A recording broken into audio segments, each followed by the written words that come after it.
రాజ్ కావ్య వాళ్ళ కారుకి యాక్సిడెంట్ అవ్వటంతో కావ్యని హాస్పిటల్‌కి తీసుకొని వచ్చి జాయిన్ చేస్తూ ఉంటారు. ఇంతలో అక్కడ ఉన్న కావ్యకి మెలకువ వచ్చి "ఏవండీ" అని చెప్పేసైతే చాలా గట్టిగా అరుస్తూ ఉంటుంది. ఆ మాటలు వినగానే ఇంట్లో ఉన్న వాళ్ళందరూ అయితే కావ్య దగ్గరికి వస్తూ ఉంటారు. ఇంతలో అక్కడ ఉన్న కావ్య మాత్రం "ఏరియనా" అని చెప్పేసైతే అడుగుతూ ఉంటుంది. ఇంతలో అక్కడ ఉన్న వాళ్ళ మామయ్య మాత్రం "ఆ రాజు ఎక్కడ ఉన్నాడో కూడా మాకు తెలియదమ్మా. మీకు యాక్సిడెంట్ అయ్యిందని తెలిసింది. మేము వెంటనే ఇక్కడికి వచ్చి చూసేసరికి నువ్వు ఒక్కరిదానివే ఉన్నావు. రాజు మాత్రం లేడు.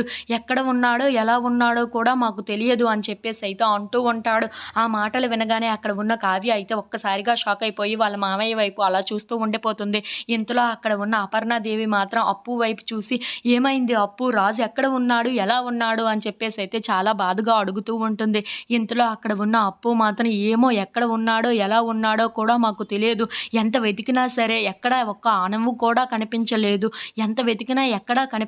బావ ఏమైపోయాడో ఏమో! కానీ బావ వేసుకున్న షర్ట్ మాత్రం ఒక చెట్టుకు వేలాడుతూ ఇలా కనిపించింది. ఈ షర్ట్ మాత్రమే దొరికింది. ఇంక బావ మాత్రం కనిపించలేదు" అని చెప్పేసైతే చాలా బాధపడుతూ ఆ షర్ట్‌ని చూపిస్తూ ఉంటుంది. అది చూడగానే ఇంట్లో ఉన్న వాళ్ళందరూ అయితే ఒక్కసారిగా షాక్ అయిపోయి అలా చూస్తూ ఉండిపోతారు. ఇంతలో అక్కడ ఉన్న అపర్ణాదేవి మాత్రం "ఏంటి షర్ట్ మాత్రమే ఉందా? రాజు కనిపించలేదా? అలా ఎలా జరుగుతుంది?" అని చెప్పేసైతే అడుగుతూ ఉంటుంది. ఇంతలో అక్కడ ఉన్న అప్పు మాత్రం "అవును, అక్కడ ఏమీ కనిపించలేదు. ఏమైపోయాడో తెలియదు" అని చెప్పేసైతే అంటూ చెప్తూ ఉంటుంది. ఆ మాటలు వినగానే అక్కడ ఉన్న రుద్రాణి మాత్రం "రాజు మనకి ఇంక లేడు.